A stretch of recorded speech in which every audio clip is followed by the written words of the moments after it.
जौनपुर में कुछ अराजक तत्वों ने डॉक्टर अंबेडकर की प्रतिमा क्षतिग्रस्त कर दी। अंबेडकर जयंती के एक दिन पहले प्रतिमा को तोड़े जाने से ग्रामीण आक्रोशित हो गए थे, जिसके बाद सूचना मिलते ही पुलिस और भाजपा कार्यकर्ता मौके पर पहुंचे और लोगों को शांत कर मूर्ति निर्माण कार्य में लग गए। मामला गौरा बादशाहपुर थाना के गजना गाँव का है। घटना स्थल पर पहुंचे बीजेपी के लोगों का कहना है कि देर रात अराजक तत्वों ने मूर्ति को क्षतिग्रस्त किया था। अराजक तत्वों ने रात को मूर्ति तोड़ा हुआ है, जिसका पता नहीं हुआ है कौन तोड़ा है, क्योंकि सुबह ग्रामवासी जब गए हैं मूर्ति के पास देखे मूर्ति टूटा था और उसके बाद 100 नंबर पे फोन किया गया है। माननीय विधायक जी से भी बात हुआ है इस बारे में, तो उन्होंने कहा है कि FIR दर्ज करके जो भी अराजक तत्व हैं उनको कार्रवाई करें, उनके ऊपर कार्रवाई किया जाए।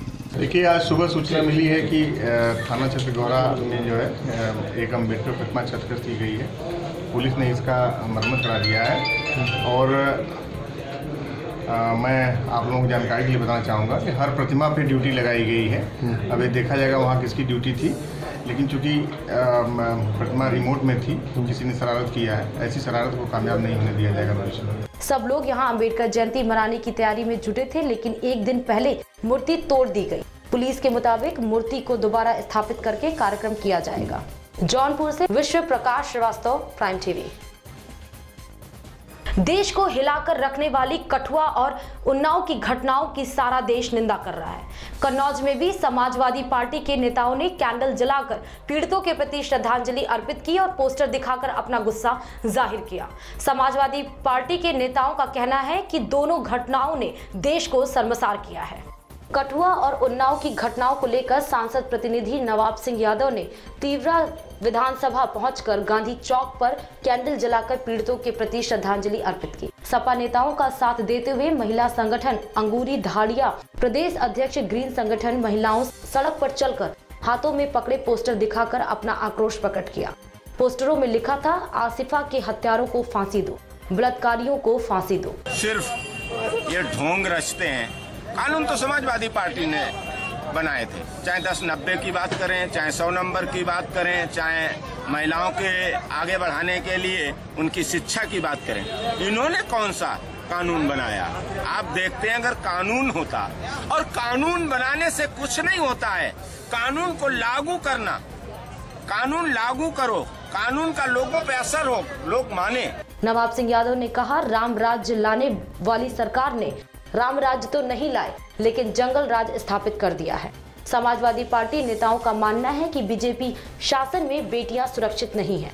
कैंडल मार्च निकालकर आरोपियों से सख्ती से निपटने की मांग की गई, नहीं तो सरकार के खिलाफ आंदोलन होगा। ग्रीन गैंग के लीडर अंगूरी धाड़िया ने भाजपा को निशाना साधते हुए कहा, मोदी हो या योगी, ये तो बे औलाद है, इन्हें औलाद का दर्द क्या होगा। चेतावनी देते हुए कहा कि न्याय नहीं मिला तो सरकार के खिलाफ ईंट से ईंट बजा दूंगी। महिला की सुरक्षा के लिए उनका कहना, ये बड़े बड़े वादे कर रहे थे कि महिलाओं की सुरक्षा। आज दलित की लड़की, चाहे वो 5 साल की हो या 3 साल की हो, आज उनको ये नहीं समझ में आती इस बच्ची की उम्र क्या है। चाहे वो दलित की बेटी हो या कन्नौज का मामला हो, अभी तक तो बेटियों के ऊपर और महिलाओं के ऊपर जो अत्याचार होता रहा, महिलाएं सुरक्षित नहीं रही। छोटी छोटी बेटियां या जवान बेटियों, उनके साथ उन्हीं की पार्टी के विधायक वो रेप कर रहे हैं।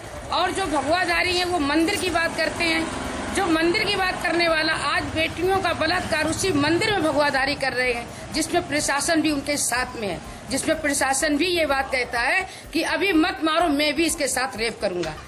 कन्नौज से अलीमुद्दीन को रिपोर्ट, प्राइम टीवी। जेल जाना मंजूर है, लेकिन लालच छोड़ना नहीं, ये हाल है कुछ दहेज लोभियों का। लखनऊ में परिजनों का आरोप है कि एक विवाहिता को सोने की चेन और अंगूठी की फरमाइश के लिए पीट पीट कर उसे आग के हवाले कर दिया। अस्पताल में उसकी हालत गंभीर बताई जा रही है। यूपी पुलिस महिला सशक्तिकरण को लेकर लगातार जागरूकता अभियान कर रही है, लेकिन न महिलाओं की सुरक्षा ही हो पा रही है और न दहेज लोभियों की मंशा ही कम हुई। मामला लखनऊ के गोसाईगंज का है, जहां दहेज लोभी विवाहिता से आए दिन मांग करते रहते थे। मेरा नाम संगीता है और हमारी बहन की शादी 10 महीना हुआ अभी हुए, और हमेशा उसके घर में अनबन होती थी, हमेशा लड़ाई करते थे, दोनों मियाँ बीवी लड़ाई करते थे। और अभी 1 हफ्ता पहले उसने उसको मारा, तो हम लोग गए घर समझाने के लिए, बोले भैया मारो नहीं, तो बोले हमारे घर में रहेगी हम हमेशा मारेंगे। तो हमने कहा नहीं रखना है तो आप छोड़ दीजिए इसको। लेकिन मारिए नहीं। तो बोले कि आपको ले जाना है तो आप ले जा सकती है, पर हम इसको मारेंगे हमेशा बगैर गलती के। हमने कहा गलती करेगी तब मारना, तो बोले नहीं हम मारेंगे। परिजनों का आरोप है कि कई दिनों से सोने की चेन और अंगूठी मांग कर रहे थे। इस दौरान विवाहिता को कई बार पीटा भी। अब उन लोभियों ने उसके ऊपर जब मिट्टी का तेल डाल दिया, उसके बाद सूचना दी कि तुम्हारी बहन ने खुद को आग लगा ली। विवाहिता की हालत गंभीर बनी हुई है। उधर पुलिस भी जांच में जुटी है। लखनऊ से संदीप शुक्ला की रिपोर्ट, प्राइम टीवी। डीएमएसपी को बड़ी सफलता हाथ लगी। ओवरलोड वाहनों की लोकेशन बताने वाले गैंग के 13 सदस्यों को गिरफ्तार कर लिया गया है। पुलिस ने मौके से 4 पहिया गाड़ियां, मोबाइल और 64,500 की नकदी बरामद किया है। महोबा जिले के कबरई थाना के पास कानपुर सागर और झांसी मिर्जापुर राष्ट्रीय राजमार्ग पर ओवरलोड ट्रकों और फर्जी रॉयल्टी देकर राजस्व को क्षति पहुंचाने के कार्य को बखूबी अंजाम दिया जा रहा था। जब जिलाधिकारी और पुलिस कप्तान मुख्यमंत्री के कार्यक्रम से मुख्यालय वापस आ रहे थे, तभी रोड पर ट्रकों के आगे 4 पहिया गाड़ियां दिखी, जिस पर एसपी और डीएम ने गाड़ियों को रोका और पूछताछ शुरू कर दी। पूछताछ के दौरान ही इन्होंने ओवरलोड ट्रक व फर्जी रॉयल्टी से गाड़ियां निकालने की बात कबूली। पकड़े गए सभी आरोपी हाईवे पर एआरटीओ, खनिज अधिकारी, एसडीएम के सड़कों पर निकलते ही वाहनों पर सवार होकर ट्रक ऑपरेटरों और चालकों को अधिकारियों की लोकेशन मुहैया कराते। ये सभी लोग लाखों रुपए प्रतिदिन के राजस्व का नुकसान पहुंचा रहे थे। अभी पुलिस पूछताछ कर रही है। महोबा से जावेद बागवान की रिपोर्ट, प्राइम टीवी। एक और जहां सरकार बेटी पढ़ाओ बेटी बचाओ का नारा दे रही है, वहीं शामली के प्राइमरी पाठशाला की 2 छोटी बच्चियों की अध्यापक ने बेरहमी से पिटाई कर दी। परिजनों ने थाना पहुंचकर तहरीर दी। दरअसल मामला जनपद शामली के भवन थाना क्षेत्र के प्राथमिक विद्यालय फूसगढ़ का है, जहां गांव फूसगढ़ निवासी धर्मेंद्र की 8 वर्षीय और चमन की 10 वर्ष की बेटी है। प्राथमिक स्कूल में पढ़ने वाली इन बच्चियों से आरोपी शिक्षक ने बैठने वाली पट्टियां बटोरने को कहा। जब वो छोटे छोटे हाथों से ठीक से नहीं बटोर पाई तो गुस्सा होकर पिटाई कर दी। ऐसा था, मैं घर अपने घास काट रहा था तो अचानक लड़की आई और बेहोश हो गई घर आते ही। तो मैंने पूछा बेटे क्या हुआ, तो मतलब ये उठी नहीं। तो फिर मैं पड़ोस के बच्चों से बात की तो उन्होंने बता के टीचर ने पीटा। तो फिर मैं जैसे जैसे लेके प्रधान जी के यहाँ जाने लगा तो एक लड़की और थी जो पीटी हुई थी, उसको देख करके फिर मैंने प्रधान जी को फ़ोन किया, लेकिन फ़ोन नहीं लगा। तो फिर सीधे मैं थाने में लेके आया। क्यों मारा मतलब इनके टीचर ने? वो ये बोल रही थी कि दूसरी लड़की है तो बात नहीं कर रही थी मेरी तो वाली लड़की। तो उन्होंने बताया कि ये टाट पट्टी इकट्ठी कर रही थी। बाद में जब छुट्टी हो जाती है टाट पट्टी रखनी होती है ना, कि ये कह रहे थे कि टाट पट्टी रख के आओ। तो इन पर इकट्ठी नहीं हुई क्योंकि ये 4-5 साल की उम्र है, तो उस वजह से पिटा। घर पहुंची बच्चियों ने परिजनों को मारपीट की जानकारी दी तो गुस्साए परिजन विद्यालय पहुंचे, लेकिन अध्यापक वहां नहीं मिला। इसके बाद बच्चियों के परिजन ने भवन थाने पर पहुंचकर शिक्षक के खिलाफ तहरीर देकर कानूनी कार्रवाई की बात कही है। ये थाना भवन थाना क्षेत्र में फूसगढ़ के एक गांव है, वहाँ के एक स्कूल के कुछ बच्चे कल अपने माता पिता के संग थाने पे आए थे। उनके माता पिता द्वारा ये सूचना दी गई कि वहाँ पे जो स्कूल है उसके अध्यापक उनके द्वारा बच्चों के साथ मारपीट की गई। बच्चों को देखने पर प्रथम दृष्टया उनके शरीर पे चोट के निशान भी नजर आए। इसको देखते हुए एक वहाँ पे मुकदमा दर्ज किया गया और साथ ही बच्चों को मेडिकल के लिए भेज दिया गया।